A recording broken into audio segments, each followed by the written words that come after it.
Does the government subscribe to this view that Muslims as a group cannot be trusted and they think negatively? Third point, sir. The third point, Chairman of Joint Intelligence Committee in White House Summit of Counter-Terrorism have rightly said India's core strength is liberal, secular, plural democracy.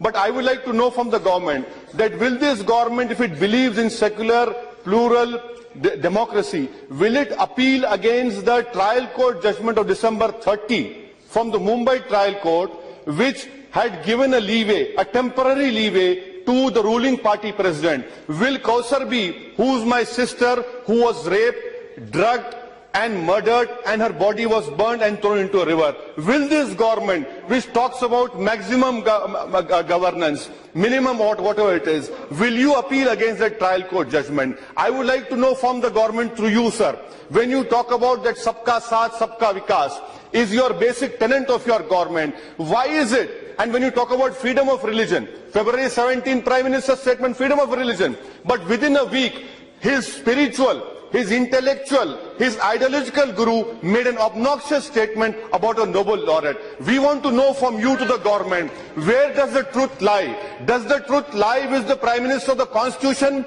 Does he still talks about Constitution? Or the truth lies with what his spiritual, ideological mentor, guru is saying? We want to know from the Prime Minister where the truth lies. Sir, the third point which I want to know from the government is, if what the Prime Minister says is right, he believes in freedom of religion, then what is happening in Kushinagar, Uttar Pradesh? 150 Muslim families have been forced to leave their house. Why? Because the good old person who's there. Sir, I want to know, why isn't this government able to control a cancer doctor, an oncologist who's spreading not his but his cancerous communalism throughout the country? आदरणीय सभापति महोदय जी, हमारे देश में राजनीतिक कारणों से संप्रदाय का जहर घुलता चला जा रहा है और आज से नहीं चला जा रहा है, लंबे अरसे से चला जा रहा है, जिसने देश को तबाह करके रखा हुआ है, दिलों को तोड़ने का काम किया है। लेकिन सवाल हमसे पूछे जा रहे हैं, हमारी भूमिका क्या है? मैं आज जरा इस सदन को कहना चाहता हूं, 27 अक्टूबर 2013 मैं पटना में था, गांधी मैदान में था, बम धमाके हो रहे थे, निर्दोष लोग मौत के घाट उतारे गए थे, लाखों की जनमेदनी थी, बड़ा ही कलुषित माहौल था, रक्त की धाराएं बह रही हैं।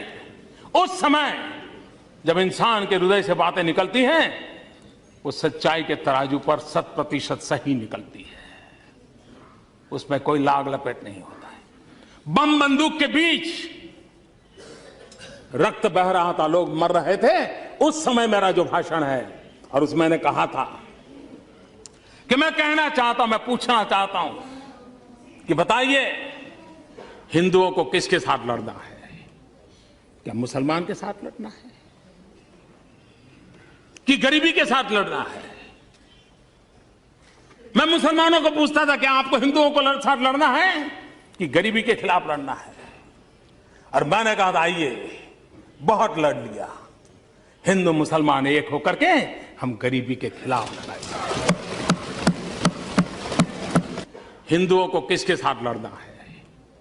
क्या मुसलमान के साथ लड़ना है कि गरीबी के साथ लड़ना है? मैं मुसलमानों को पूछता था, क्या आपको हिंदुओं को साथ लड़ना है कि गरीबी के खिलाफ लड़ना है? और मैंने कहा था, आइए, बहुत लड़ लिया, हिंदू मुसलमान एक होकर के हम गरीबी के खिलाफ लड़ाएंगे। पटना के गांधी मैदान में बम बंदूक और पिस्तौल और गोलियों के बीच में उठाई हुई आवाज है।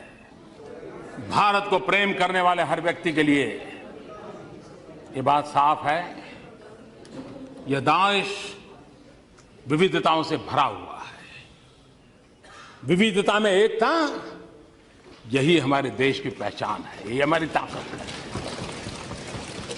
हम एक रूपता के पक्षकार नहीं है, हम एकता के पक्षकार हैं और सभी संप्रदायों के सभी संप्रदायों का फलना फूलना ये भारत की धरती पर ही संभव होता है।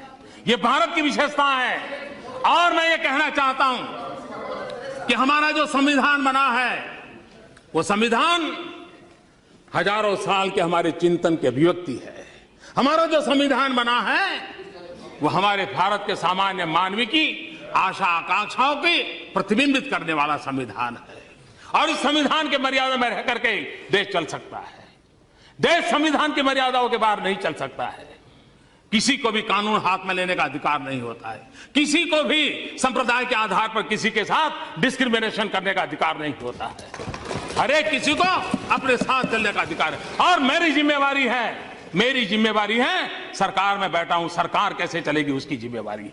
और इसलिए मैं आपको कहना चाहता हूं, और मैं बार बार कहता हुआ आया हूं, संप्रदाय के नाम पर अनाप शनाप बातें करने वालों को कहना चाहता हूं, मैं ये कहना नहीं चाहता हूं आज मैं आपका मुंह बंद करने के लिए, मेरे पास हजारों चीजें हैं, मैं समय बर्बाद नहीं करता हूं, इसके लिए मैं समय बर्बाद नहीं करता हूं। लेकिन मैं आपको कहना चाहता हूं हमारा कमिटमेंट क्या है वो मैं आपको कहना चाहता हूं। मैंने बार बार कहा है, मेरी सरकार का एक ही धर्म है। मेरी सरकार का एक ही धर्म है, इंडिया फर्स्ट। मेरी सरकार का एक ही धर्म ग्रंथ है, भारत का संविधान। मेरी सरकार की एक ही भक्ति है, भारत भक्ति। मेरी सरकार की एक ही पूजा है, 125 करोड़ देशवासियों का कल्याण। मेरी सरकार की एक ही कार्यशैली है, सबका साथ सबका विकास। मेरी सरकार का एक ही धर्म है, इंडिया फर्स्ट। मेरी सरकार का एक ही धर्म ग्रंथ है, भारत का संविधान। मेरी सरकार की एक ही भक्ति है, भारत भक्ति। मेरी सरकार की एक ही पूजा है, 125 करोड़ देशवासियों का कल्याण। मेरी सरकार की एक ही कार्यशैली है, सबका साथ सबका विकास।